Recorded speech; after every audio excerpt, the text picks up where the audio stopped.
नमस्कार दोस्तों, कैसे हैं आप लोग। इलेक्ट्रॉनिक डिवाइसेस एंड सर्किट्स से रिलेटेड क्वेश्चंस हैं, बेसिक्स ऑफ सेमीकंडक्टर है। इसमें जो है रिमेनिंग क्वेश्चंस करवा रही थी। A certain semiconductor X is made by doping boron to silicon, ये मैंने आपको बताया था। Other semiconductor Y is made by doping arsenic to silicon, मतलब ये आर्सेनिक एक पेंटावेलेंट इम्प्योरिटी है, इसमें हम सिलिकॉन में डाल के इसकी डूपिंग कर रहे हैं। और ये एक्स है एक सेमीकंडक्टर जिसमें हम डूपिंग कर रहे हैं सिलिकॉन में बोरॉन ऐड करके। तो बोरॉन एक ट्राइवेलेंट इम्प्योरिटी है। तो कंडक्टिविटीज जो एक्स एंड वाई की हैं, ठीक है, मतलब इसमें हम कर रहे हैं बोरॉन प्लस सिलिकॉन और इसमें हम कर रहे हैं आर्सेनिक प्लस सिलिकॉन। तो कंडक्टिविटीज एक्स और वाई की क्या होंगी, देखिए। सेमीकंडक्टर्स वो मटेरियल्स होती हैं that have a conductivity between conductors and that of insulators. Conductivity जो सेमीकंडक्टर्स की होती है, it is improve by adding suitable atoms called impurities.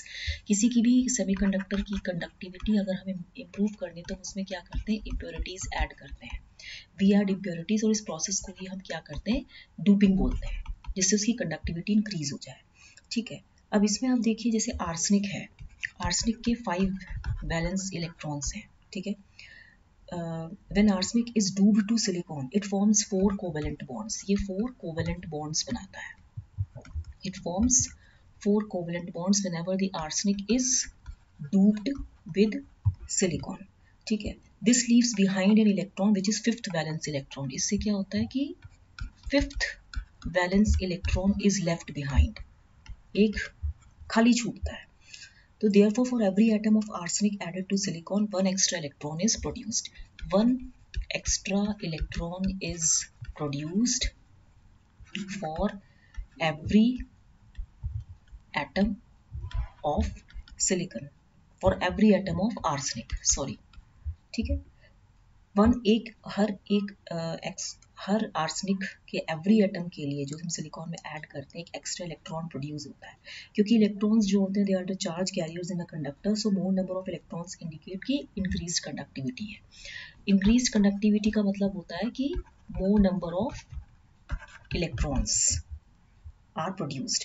तो whenever the arsenic is doped to silicon, तो क्योंकि इसमें 5th वैलेंस इलेक्ट्रॉन हमेशा बचता है, for every atom of arsenic doped to silicon or added to silicon, one extra electron is produced. जितने ज़्यादा electrons होंगे, क्योंकि चार्ज कैरियर्स होते हैं, तो कंडक्टिविटी भी इंक्रीज होती है। इसलिए जब भी आर्सेनिक की डूपिंग होगी सिलिकॉन के साथ, आर्सेनिक की कंडक्टिविटी इंक्रीज करेगी। बोरॉन के 3 वैलेंस इलेक्ट्रॉन्स होते हैं। अब मैं इसको यहाँ बता देती हूँ। बोरॉन जो है, बोरॉन इसके 3 वैलेंस इलेक्ट्रॉन्स हैं, ठीक है। तो एंड सिलिकॉन के क्या है, सिलिकॉन के 4 वैलेंस इलेक्ट्रॉन्स हैं। तो when boron is added to silicon or doped to silicon, it forms 3 covalent bonds with 3 valence electrons of silicon. With 3 valence electrons of silicon, it forms 3 covalent bonds with 3 valence electrons of silicon, and this leaves behind a hole. और इसमें एक hole is left behind. एक whole बनता है, एक whole छूट जाता है, as it cannot bond with the 4th valence electron of the silicon. For every atom of boron added to silicon, one extra hole is produced. तो यानी कि for every atom of boron added to silicon, one extra hole is produced. Holes क्या होते हैं, positively charge होते हैं। Holes क्या होते हैं, पॉजिटिवली चार्ज होते हैं, एंड इनकी लेसर मोबिलिटी होती है, एंड लेसर मोबिलिटी होती है than electrons, lesser mobility than electrons होती है। तो whenever the boron is doped to silicon, इसकी कंडक्टिविटी मच लेसर होगी as compare to the arsenic being doped. क्यों, बिकॉज इसमें होल प्रोड्यूस होता है। For every atom of boron added to silicon, one extra hole is produced which are positively charged and has lesser mobility of electrons. इसीलिए हमेशा जो conductivity of boron होगी वो less than conductivity of arsenic होगी। तो यहाँ पे जो आर्सेनिक की कंडक्टिविटी है वो x है, और बोरॉन की कंडक्टिविटी x है और आर्सेनिक की कंडक्टिविटी y है। तो हमेशा बोरॉन की कंडक्टिविटी आर्सेनिक से कम होगी, इसलिए ऑप्शन 3 करेक्ट है। ठीक है, नेक्स्ट क्वेश्चन है आपका। At T is equal to 300 Kelvin, an N-type silicon sample contains a donor concentration, okay, and intrinsic concentration. मतलब आपको इसमें डोनर कंसंट्रेशन भी दिया, इंट्रिंसिक कैरियर कंसंट्रेशन भी दिया, minority carrier hole life time भी दिया है। What will be the life time of majority carrier electrons. देखिए मास एक्शन लॉ क्या कहता है आपको। Mass action law states that N naught P naught is equal to N I square. N naught पता है आपको, कंसंट्रेशन ऑफ इलेक्ट्रॉन्स होता है, और पी नॉट क्या होता है आपका, कंसंट्रेशन ऑफ होल्स होता है। ठीक है, एन आई इंट्रिंसिक कैरियर कंसंट्रेशन होता है। Since electrons and holes recombine in pairs, the minority carrier recombination rate will be equal to the majority carrier recombination rate. Minority carrier CT मतलब carrier recombination rate will be equal to the majority carrier recombination rate. That is P naught by tau P naught is equal to N naught by tau N naught. Tau क्या है आपका, recombination lifetime है, recombination life time है। ठीक है, यहाँ पे आप देखिए बता रहे ये कब होगी equation, when minority carrier recombination rate will be equal to majority recombination rate, majority carrier recombination rate under the circumstances when the electrons and holes recombine in pairs, recombine in pairs। ठीक है, अब इसमें calculation देखिए, आपका donor concentration कितना दिया है, ND, तो हम इसको क्या बोलेंगे कि जो आपका ND है this will be equal to, ये जो ND है this will be equal to N naught, this will be 10 to the power 16 पर centimetre cube. Using mass action law अगर आप देखें, N naught P naught is equal to NI square था, N naught कितना है, ND है, तो P naught is equal to NI square by N naught हो गया। NI स्क्वायर आपको पता है कितना दिया है, NI square 1.5 into 10 to the power 10 पर सेंटीमीटर क्यूब, तो ये वैल्यू हो जाएगी 1.5 इंटू 10 टू द पावर 10 का स्क्वायर हो जाएगा, और एन नॉट कितना दिया है 10 टू द पावर 16 हो जाएगा। जब आप इसको फर्दर सॉल्व करोगे तो ये हो जाएगा 2.25 into 10 to the power 20 upon 10 to the power 16, तो ये कैंसिल हो गया, 10 टू द पावर 4 हो गया, तो आंसर आपका कितना आया, इतने पर centimetre cube. Now hole recombination rate निकालना है हमें, hole recombination rate in thermal equilibrium. Thermal equilibrium सारी कंडीशंस कांस्टेंट रखते हैं इक्विलिब्रियम में। What will be the life time of majority carrier electrons, that means ये क्या पूछ रहा है, टाउ एन नॉट पूछ रहा है, टाउ पी नॉट आपको दिया है।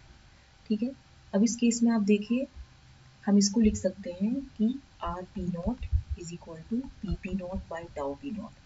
तो जो रिकॉम्बिनेशन रेट मेजॉरिटी कैरियर्स का होगा it will be same as that of the minority carrier holes, that is जो आर पी डैश होगा it will be equal to R N dash, which is which implies P naught by tau P naught is equal to N naught by tau N not. तो life time जो majority carrier electrons की होगी वो क्या हो जाएगी, tau N naught is equal to N naught by P naught into tau P naught. तो यहाँ पे एन नॉट क्या है, 10 टू दी पावर 16 है, पी नॉट कितना निकाला आपने अभी, ये 2.25 इंटू 10 टू दी पावर 4 था, और टाउ पी नॉट आपका कितना था, 20 माइक्रो सेकेंड्स, 20 माइक्रो सेकेंड्स। ठीक है, ये फॉर्मूला याद कर लीजिएगा। ठीक है,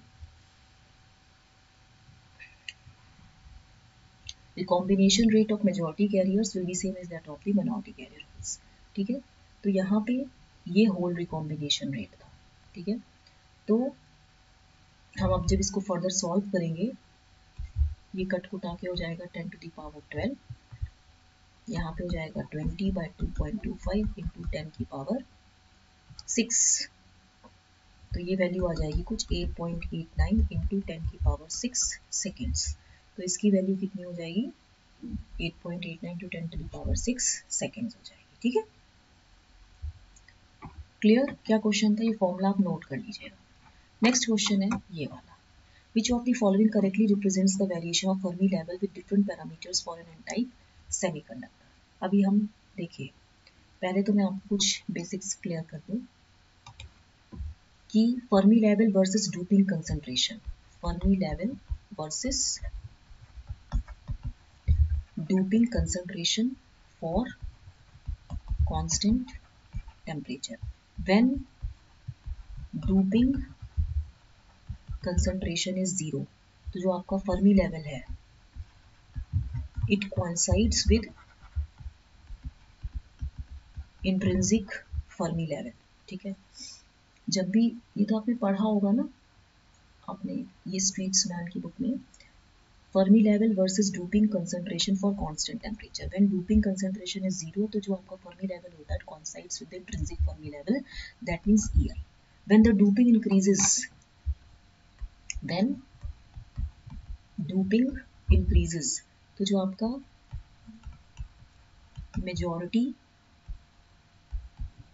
carrier concentration होता है ये increase करता है, तो N0 is equal to MC e to the power minus EC minus EF upon KT, ये हो जाएगा। तो as N0 increases, जब ये बढ़ेगा, अगर आप इस इक्वेशन को देखें, आप इसको देख लीजिए, जब आपका N0 इंक्रीज करेगा तो जो आपका EC माइनस EF है, क्योंकि ये माइनस में है ना, तो EC माइनस EF ये वैल्यू डिक्रीज करेगी। And the Fermi level can even go, जो आपका फर्मी लेवल है, it can even go into conduction band, can even go into conduction band, CB मतलब कंडक्शन बैंड में चला जाएगा ये। ठीक है, at higher levels of doping, at higher levels of doping, ये मतलब N इज फॉर डोपिंग। ठीक है, दूसरा केस है आपका फर्मी लेवल वर्सेस, मतलब सॉरी, फर्मी लेवल मतलब जो आपका EF है versus temperature for constant doping. ठीक है, इस केस में क्या होता है कि at T equal to 0 all donor levels are occupied, all donor levels are occupied, right? We know कि at T equal to 0 Kelvin क्या होता है कि जो आपका Fermi level होता है, it is that energy, Fermi level is that energy above which all energy states are unoccupied and below which all are occupied। Fermi level क्या होता है कि वो एनर्जी जिसके ऊपर सारी एनर्जी स्टेट्स, ये जैसे फर्मी लेवल है आपका, ठीक है, ये है, इसके ऊपर सारी एनर्जी स्टेट्स अनऑक्युपाइड है और जिसके नीचे सारी स्टेट्स ऑक्युपाइड है, ये एम्प्टी है और ये फिल्ड है। ठीक है, तो यहाँ पे if the Fermi level lies below ED, if Fermi level lies below ED, ठीक है, ये देखो ना आपका ग्राफ है ना, ये EC है, conduction band, Fermi level, intrinsic level, valence band, donor concentration, यही है ना। If the Fermi level lies below EC, that means all the donor levels are unoccupied. देखिए, अगर आपका EF है जैसे, it lies above EC, it means all conduction band is occupied, all conduction band is occupied, which is not true, जो कि क्या है, false है, फॉल्स है ये। ठीक है, because at since at T equal to 0 Kelvin, no free electrons are there in conduction band, no free electrons are there in conduction band। ठीक है, एंड दूसरा सेकंड केस क्या है कि if EF lies below conduction band, तो all the donor levels are unoccupied, which is not true। तो यहाँ पे भी हम EF should lie, EF जो होता है आपका EC और ED के बीच में लाई होना चाहिए। ठीक है, at very high temperature, at very high temperature holes and electrons increase करते हैं, होल्स एंड इलेक्ट्रॉन्स इंक्रीज करते हैं। ठीक है, and semiconductor starts to behave, semiconductor starts to behave like an intrinsic semiconductor, so that जो आपका Fermi level है, it coincides with intrinsic level. ठीक है, तो आपका जो राइट आंसर होगा वो क्या होगा, एक फर्स्ट होगा, ये EC है, ये एक्चुअली डोनर है, सॉरी ये डोनर है, EC के नीचे डोनर आयंस है, ये EI है, ये EV है, ये ND है। तो एक ग्राफ तो ऐसा है व्हेन टेम्परेचर इज कांस्टेंट। ठीक है, दूसरा ग्राफ जो इसका आएगा वो होगा ये वाला, फोर्थ वाला, ठीक है, इधर नहीं, फोर्थ वाला नहीं होगा, ये होगा थर्ड वाला, इधर ऐसे।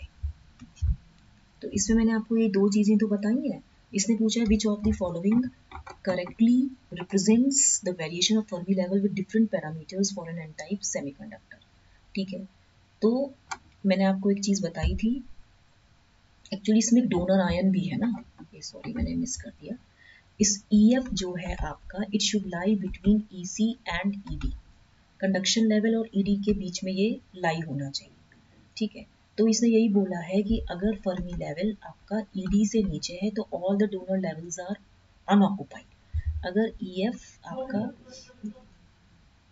अगर आपका EF लेस देन ED है तो यहाँ पे all the donor levels are unoccupied, which is not. तो एक आपका ये ऑप्शन सही है और एक आपका ये ऑप्शन सही है, ठीक है। नेक्स्ट क्वेश्चन है आपका ये वाला, कंसीडर द फॉलोइंग स्टेटमेंट्स, ठीक है। In a semiconductor with an increase in temperature, the scattering of charge carriers due to ionized impurity increases. देखिए, इन आयोनाइज्ड इम्प्योरिटी, स्कैटरिंग जो होती है आपकी आयोनाइज्ड इम्प्योरिटी स्कैटरिंग, इसमें देखिए क्या होता है, अ होल और electron coming near a positively charged ion, कोई भी जैसे ये होल है और ये इलेक्ट्रॉन है coming towards a positively charged ion gets deflected from its motion, ये अपने मोशन से डिफ्लेक्ट हो जाएगा। It gets deflected from its motion as shown above. If the velocity of electron or hole, ठीक है, is more than change in their path, will not be more. If the velocity of this electron or hole is more than the change in their path, if the velocity of hole or electron is more, अगर ये ज़्यादा है, is more than the change in their path, will not be more. ये ज़्यादा नहीं, won't be more, ठीक है। Velocity of whole और electron is more than the change in their path, मतलब डेल्टा डी है मान लो, तो इनका चेंज इन देयर पाथ ज्यादा नहीं होगा, as the carriers will only spend a small time in the velocity of ionised atom. Ionised atom के locality में या प्रॉक्सिमिटी में बहुत ही कम टाइम स्पेंड करते हैं।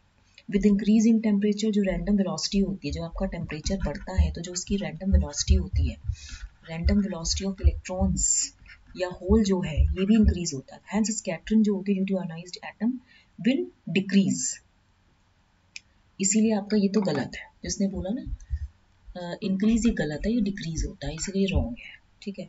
दूसरा क्या है, in with increase in temperature scattering due to phone, ये गलत है। In a semiconductor with increase in temperature the scattering of charge carriers due to ionized impurity decreases, ये सही है आपका। And as the temperature increases then the number of charge carriers will increase and the probability of scattering increases, and जो mean free time होता है आपका, mean free time होता है between two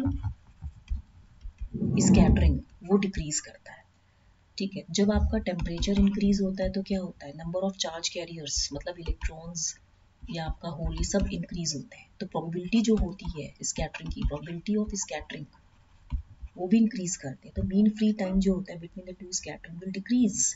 टाउ आपको पता है time is equal to distance upon speed होता है ना, अगर स्पीड बढ़ेगी टेम्परेचर के बढ़ाने से तो टाइम भी तो घटेगा, तो मीन फ्री टाइम तो स्कैटरिंग का घटता है। इसलिए in a semiconductor there increase in temperature the scattering due to phonons lattice increases. तो ये फोर्थ ऑप्शन आपका सही है, स्टेटमेंट 3 सही है, ठीक है। तो आज मैंने आपको इतने क्वेश्चन समझाए हैं, तो इसका जो राइट आंसर होगा third and fourth. Till then इसको लाइक शेयर सब्सक्राइब करना मत भूलिएगा, okay. Thank you very much.